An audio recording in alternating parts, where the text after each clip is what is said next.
প্রধানমন্ত্রী সরকারি বাসভবন গণভবনে আওয়ামী লীগের কেন্দ্রীয় কার্যনির্বাহী সংসদের সভায় সূচনা বক্তব্য রাখছেন দলের সভাপতি প্রধানমন্ত্রী শেখ হাসিনা। সরাসরি চলে যাচ্ছে সেখানে। যে অগণিত নেতা কর্মী যারা জনগণের ভোট ও ভাতের অধিকার প্রতিষ্ঠা, গণতন্ত্র প্রতিষ্ঠার জন্য সংগ্রাম করে জীবন দিয়েছে, আমি তাদেরকেও স্মরণ করছি।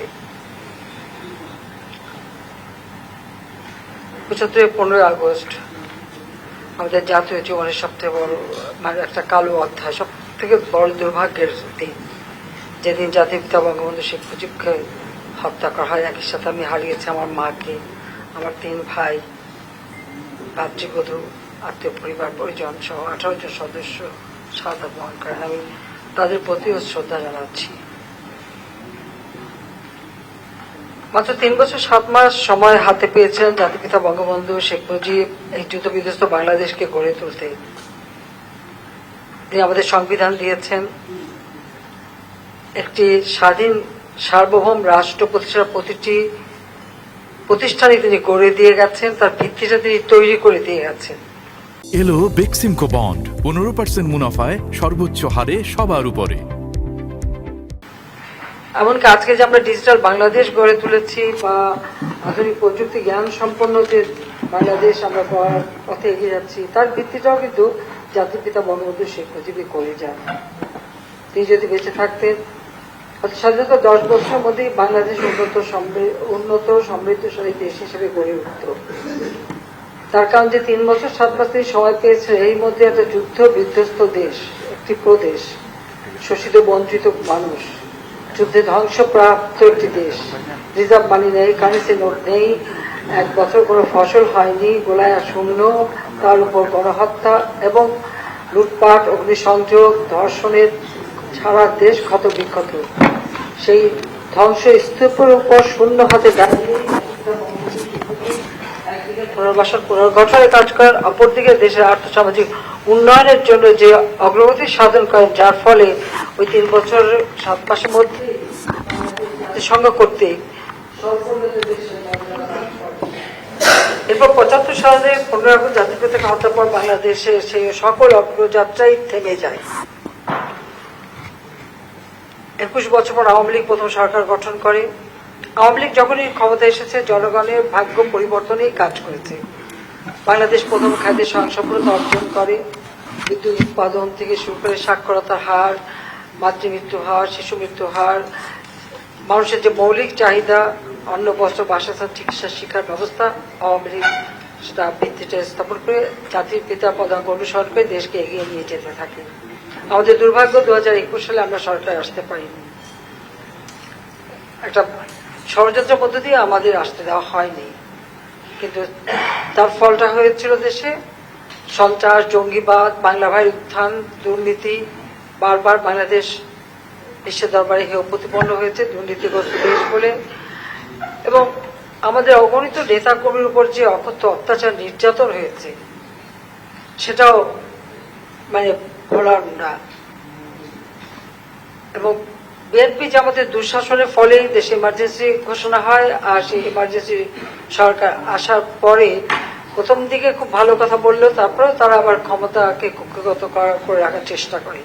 সেখানেও দেশের মানুষ বসে থাকেনি। আমাদের ছাত্র, শিক্ষক, আমাদের দল নেতা কর্মী তারা কাজ করেছে। এমনকি আমাকে গ্রেপ্তার করার পর আমাদের আওয়ামী লীগ এবং অন্যান্য সহযোগী সংগঠন মিলে 15 দিনের মধ্যে বোধহয় 25 লক্ষ সিগনেচার সংগ্রহ করে সেই তত্ত্বাবধায়ক সরকারের হাতে দেওয়া হয়। অথচ আমার বিরুদ্ধে খালেদা জিয়া ক্ষমতা আসার পর প্রায় 1 ডজন মামলা দেয়, আর তত্ত্বাবধায়ক সরকার এসে আরো 5-6টা মামলা দেয়। আমার প্রত্যেকটা মামলা কিন্তু তদন্ত করে রিপোর্ট আমি নিয়েছি, কোনো মামলা প্রত্যাহার না। আমার বিরুদ্ধে যত মামলা হয়েছে সব মামলা তদন্ত করে রিপোর্ট নিয়ে কোর্টের দ্বারাই কিন্তু সমস্ত মামলাই বাতিল হয়ে গেছে। এখানে আমরা সরকার থেকে কোনো মামলা প্রত্যাহার করিনি। তার কারণ আমাদের সততার উপর আমাদের একটা বিশ্বাস আছে। আমরা দেশের মানুষের কল্যাণে কাজ করতে চাই, দেশকে এগিয়ে নিয়ে যেতে চাই। আমরা নিজের সরকারে পদ্মা সেতু নির্মাণ করেছি, এটা একটা আমাদের জন্য বড় চ্যালেঞ্জ ছিল। একবার আন্তর্জাতিক পর্যায়ে দুর্নীতির অভিযোগ আনা হয়েছিল, আমি চ্যালেঞ্জ দিয়েছিলাম, এবং আমার ঘোষণা ছিল নিজস্ব অর্থায়নে পদ্মা সেতু নির্মাণ করব। আমরা তা করেছি। গত জুন মাস 23শে জুনই তো আমরা উদ্বোধন করলাম, 1 বছর হয়নি, 25শে জুন, তার মানে 1 বছর এখনো হয়নি, 1 বছর এখনো হয়নি। এরই মধ্যে পদ্মা সেতুতে 15,000 কোটি টাকা, 1500 কোটি টাকা, অর্থাৎ 1500 কোটি টাকা আমাদের টোল উঠেছে। এই টোলের হিসাবটা কিন্তু আমাদের সেতু বিভাগ কিন্তু তাদের খরচা পাতি সব রেখে, সব ব্যয়টায় ধরে সেটাকে রেখে এরপরে যে লাভটা হয় এটা কিন্তু সেইটুকু। এই যে 1500 কোটি, 1500 কোটি টাকা যে আমাদের উপার্জন, এটা সম্পূর্ণ আমাদের নিজস্ব অর্থায়নে। অর্থাৎ বাংলাদেশ যে পারে, আমরা যে পারি, আমরা সেটা প্রমাণ করেছি। 7ই মার্চের ভাষণে জাতির পিতা বলেছিলেন কেউ দাবায় রাখতে পারবে না, তো বাঙালিকে কেউ দাবায় রাখতে পারবে না, এটাই আমরা প্রমাণ করেছি বিশ্ব দরবারে, যা বাংলাদেশের ভাবমূর্তি উজ্জ্বল হয়েছে। আমাদের দুর্ভাগ্য যে আমাদের দেশের কিছু, আমি বলবো যে রাজনৈতিক দেউলিয়াত্বপন্ন যারা একেবারে রাজনৈতিকভাবে দেউলিয়া, এদের কিছু বক্তব্য, আর আমাদের দেশে কিছু আছে বুদ্ধি বেচিয়ে জীবিকা নির্বাহ করে যাহারা, সেই তথাকথিত বুদ্ধিজীবী, অনবরত তারা বাংলাদেশের বিরুদ্ধে গিবাদ গাচ্ছে এবং বাংলাদেশের বিরুদ্ধে অপপ্রচার চালাচ্ছে। এবং সব থেকে আশ্চর্য ব্যাপার হচ্ছে যে এদেশে অতি বাম অতি ডান সবই এখন তারা এক হয়ে গেছে। এটা কিভাবে হলো আমি জানি না। এই দুই মেরু এক হয়েও সব সারাক্ষণ শুনি আওয়ামী লীগ সরকারকে উৎখাত করতে হবে। অপরাধটা কি আমাদের?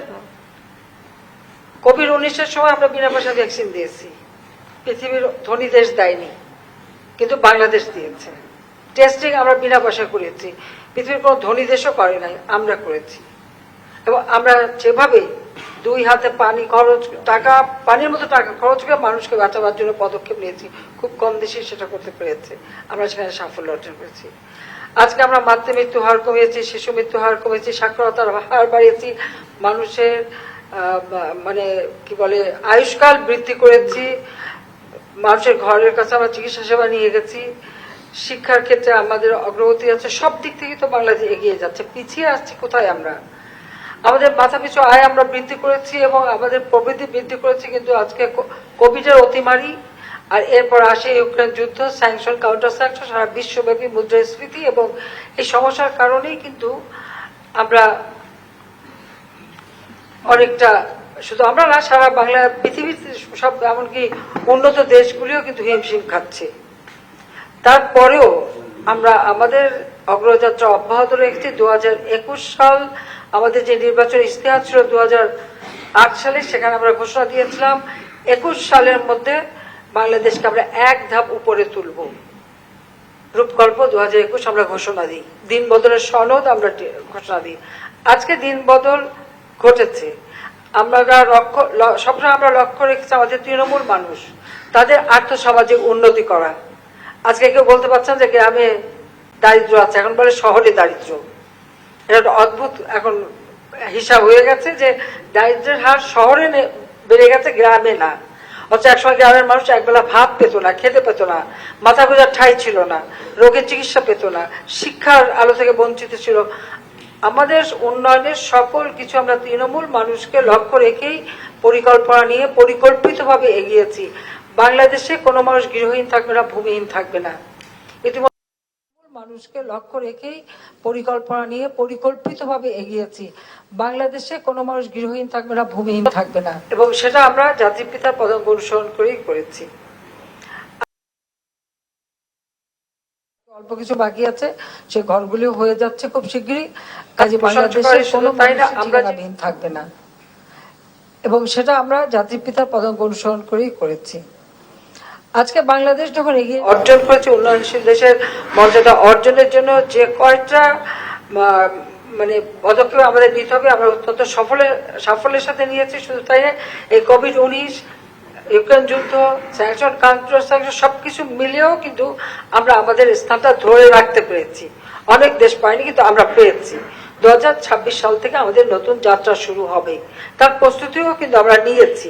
এবং আমি এটা বিশ্বাস করি একমাত্র আওয়ামী লীগ ক্ষমতায় থাকলেই এই উন্নয়নশীল দেশ হিসেবে যে অগ্রযাত্রাটা এটা সহজভাবে আমরা করতে পারবো এবং বাংলাদেশ 2041 সালের মধ্যে উন্নত সমৃদ্ধ দেশ হিসেবেই প্রতিষ্ঠিত হবে। আজকে নির্বাচন নিয়ে যারা প্রশ্ন তোলে, ভোটের অধিকার নিয়ে যারা প্রশ্ন তোলে, তাদের জন্মটাই বা কোথায়?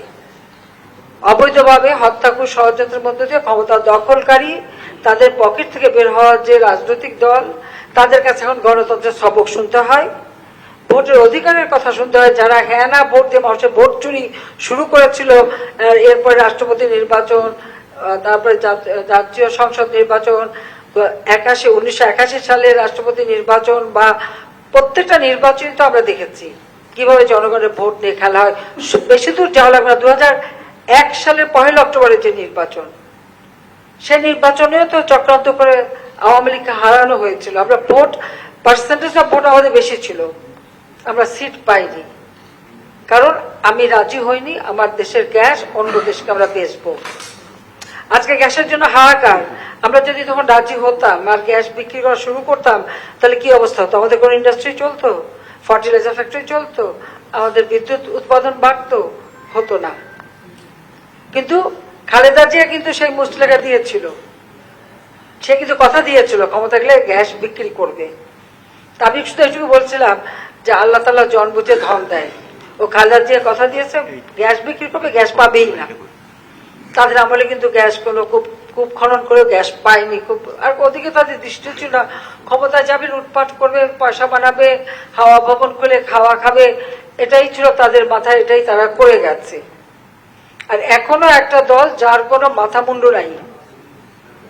তাদের যিনি চেয়ারম্যান ছিলেন তিনি সাজাপ্রাপ্ত আসামি, যিনি দায়িত্বপ্রাপ্ত চেয়ারম্যান সেও সাজাপ্রাপ্ত আসামি এবং দেশান্তরী।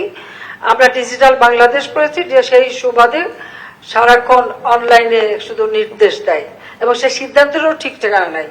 আজকে এরে বহিষ্কার করে, কালকে আবার তারে দলে বিরায় নেয়, কালকে আবার ওরে বহিষ্কার করে, তাকে দল বিরায় নেয়। তাদের কোনো সিদ্ধান্ত নেই। আর নির্বাচন করবে না আমাদের অধীনে। আমাদের অধীনে নির্বাচন নিয়ে প্রশ্ন তোলার কে? তারা যাদের জন্মই হয়েছে ভোট চুরির মধ্য দিয়ে, তারা আবার প্রশ্ন করে কিভাবে? জনগণ বলুক, দেশের মানুষ তো ভোট দিয়েছে, দেশের মানুষ তো শান্তিপূর্ণ ভাবে ভোট দিতে পেরে খুশি। হ্যাঁ, এলাকা এলাকায় কিছু সমস্যা হয়, এটা স্থানীয় ভাবে, কিন্তু বাংলাদেশের ইতিহাসের নির্বাচনী ইতিহাস যদি আমরা দেখি, অন্তত আমি বলবো যে 2024 সালে আমাদের যে নির্বাচনটা হয়ে গেল, এইভাবে সুষ্ঠুভাবে একটা নির্বাচন কবে হয়েছে বাংলাদেশে? অতীতে কোনদিন হতে পারেনি। প্রত্যেক নির্বাচনেই, সাধারণ নির্বাচনে লাশ পড়েছে, ভোট বাক্স ছিনতে হয়েছে, নানা রকম ঘটনা ঘটেছে, কিন্তু এটা হয়নি। আমরা জনগণের ভোট নিশ্চিত করেছি, ভোটের অধিকার মানুষের হাতে দিয়েছি, মানুষকে ভোট সম্পর্কে সচেতন করেছি, তাদের সাংবিধানিক অধিকার সম্পর্কে আমরা সচেতন করেছি মানুষকে। কাজে মানুষ আমাদের উপর আস্থা রেখেছে, কারণ আমরা তাদের জন্য কাজ করেছি, সাধারণ মানুষের জন্য। আজকের বাংলাদেশ বদলে যাওয়া বাংলাদেশ। আমরা যে ঘোষণা দিয়েছিলাম 2008-এর নির্বাচনী ইশতেহারে, বাংলাদেশকে আজকে আমরা বদলে যেতে সক্ষম হয়েছি, আমরা করতে পেরেছি। এটাই হচ্ছে আমাদের সাফল্য, এবং আমরা এক ধাপ উত্তরণও ঘটিয়েছি। তারপরেও যাদের পছন্দ হয় না, আসলে ক্ষমতায় নাই, লুটপাট করে খেতে পারে না, সেটাই তাদের পছন্দ না। যা আমি এটুকুই বলবো যে জনগণের আস্থা বিশ্বাসই হচ্ছে আমাদের একমাত্র শক্তি, আর কোনো শক্তি না। মানুষের বিশ্বাস আস্থা নিয়েই আমরা চলি, আমাদের পথ চলা। এবং আমাদের প্রতিটি নির্বাচনী ইশতেহার আমরা যখন ঘোষণা দিয়েছি, প্রতি বছর বাজেট করবার সময় আমাদের ইশতেহারটা সামনে রেখে আমরা মানুষের কাছে কি ওয়াদা দিয়েছি সেটা তুলে ধরেই কিন্তু আমরা আমাদের উন্নয়ন পরিকল্পনা গ্রহণ করি এবং তা বাস্তবায়ন করি, যার শুভ ফলটা দেশবাসী পায়। যখনই কোভিড-19 দেখা দিল এবং এর পরপর তো যুদ্ধ, তখন থেকেই কিন্তু আমরা আহ্বান করেছি দেশের মানুষকে যে 1 ইঞ্চি জমি যেন অনাবাদী না থাকে। যুদ্ধের পরে জাতির পিতা বঙ্গবন্ধু শেখ মুজিবুর সেই ঘোষণাই দিয়েছিলেন, তারই পদাঙ্ক অনুসরণ করে আমরা সেই ঘোষণা দিয়েছি। আজকে আল্লাহর রহমতে আমাদের ফসল উৎপাদন হচ্ছে, ভালো হচ্ছে, এমনকি মানুষের ক্রয় ক্ষমতা বেড়েছে, মানুষের খাদ্য গ্রহণ বৃদ্ধি পেয়েছে। খাদ্যের সাথে আমিষ গ্রহণ করা বা পুষ্টিকর খাদ্য গ্রহণেও আজকে ধীরে ধীরে আমাদের একেবারে তৃণমূলের মানুষ তারা কিন্তু এখন সচেতন। আমি বাংলাদেশে আসার পর যে অবস্থা দেখেছিলাম যে মানুষের শরীরে চামড়া আর হাড় ছাড়া কিছু ছিল না, পরনে ছিন্ন কাপড়, পায়ে কোনো একজোড়া রাবার স্যান্ডেলও ছিল না। আজকে আর সে বাংলাদেশ নেই। আর রাস্তাঘাট, পোল, ব্রিজ, যোগাযোগ ব্যবস্থা যেভাবে আমরা উন্নয়ন করেছি, সারা বিশ্বব্যাপী বাংলাদেশ এখন উন্নয়নের রোল মডেল। যদিও এই কোভিড-19 ইউক্রেন যুদ্ধ, এখন আবার প্যালেস্টাইনের উপরে যেভাবে আক্রমণ হচ্ছে, প্যালেস্টাইনের মানুষের যেভাবে মানে রীতিমতো গণহত্যা চালাচ্ছে, আমরা কিন্তু তার প্রতিবাদ করে যাচ্ছি। আমি যখন যেখানেই যাচ্ছি আমি কিন্তু এই প্যালেস্টাইনের শিশু, নারী এবং মানুষের উপর যে গণহত্যা তার প্রতিবাদ করে যাচ্ছি এবং যুদ্ধ বন্ধ করবার আমি আহ্বান জানাচ্ছি বিশ্ব নেতৃবৃন্দকে। এবং আজকে কিন্তু সারা বিশ্বে সবাই প্রতিবাদ মুখর এই প্যালেস্টাইনের এই যে ইসরায়েল কর্তৃক যে গণহত্যা, তার বিরুদ্ধে কিন্তু সকল মানুষ। আমাদের পুলিশ অত্যন্ত ধৈর্যের পরিচয় দেয়। সেই আমরা 2013 সালে দেখেছি অগ্নিসন্ত্রাস, পুলিশকে রাস্তায় ফেলে রেখে কিভাবে মেরেছে, পুলিশকে কিভাবে অত্যাচার করেছে, সেটাও আমরা আমাদের সকলেই দেখা আছে। বেশি দূর যাওয়া লাগবে না, 28 অক্টোবর যে ঘটনা বিএনপি ঘটালো, মানুষ হত্যা, আগুন দিয়ে পুড়িয়ে মারা, মা শিশু সহ রেলে আগুন দিয়ে পুড়িয়ে মারা, সেগুলি তো তারা করেছে, কিন্তু বেচারা পুলিশদের দোষটা কি? তাদের উপরে লাঠি সোঁটা নিয়ে ঠিক যেভাবে তারা পিটিয়ে মেরেছে, এটা তো কল্পনা করা যায় না। অ্যাম্বুলেন্সে আগুন, পুলিশ বাড়িতে আগুন, আক্রমণ, হাসপাতালে আগুন দেওয়া, আক্রমণ। ঠিক ইহুদিরা যে ঘটনাটা প্যালেস্টাইনে ঘটাচ্ছে, বিএনপি আবার ঠিক সেই ঘটনাই কিন্তু বাংলাদেশে ঘটিয়েছে। চিফ জাস্টিসও রেহাই পায়নি, সাংবাদিকরাও রেহাই পায়নি। এটা হলো বাস্তবতা। আমার মনে হয় মানুষ এটা ভুলে যাওয়া উচিত না, ভোলা ঠিক না যে তারা কি অপকর্মটা করে গেছে। কয়েকদিন আগে আপনারা দেখলেন টেলিভিশনে প্যালেস্টাইনে এই ইসরায়েলের গণহত্যার বিরুদ্ধে আমেরিকার বিভিন্ন বিশ্ববিদ্যালয়ের ছাত্র শিক্ষকরা আন্দোলন করছে। এখানে আন্দোলন করাকালীন সময় একজন মহিলা প্রফেসর, সে বলছে আমি প্রফেসর ইউনিভার্সিটির, পুলিশ তাকে যেভাবে কাপড় দিয়ে ধরে, হাত ধরে পিঠ মোড়া দিয়ে মাটিতে ফেলে, হাঁটু দিয়ে তার উপর চেপে তাকে যেভাবে অ্যারেস্ট করেছে, এবং সেখানে ছাত্র শিক্ষক, তাদের হাতে লাঠিও ছিল না, আগুনও ছিল না, তারা কিন্তু পুলিশের বিরুদ্ধে বারমুখীও ছিল না। তারপরেও আমেরিকার পুলিশ যে আচরণটা করেছে। কেন্দ্রীয় কমিটির সভায় বক্তব্য রাখছিলেন প্রধানমন্ত্রী শেখ হাসিনা। আমরা সরাসরি সেখানে ছিলাম।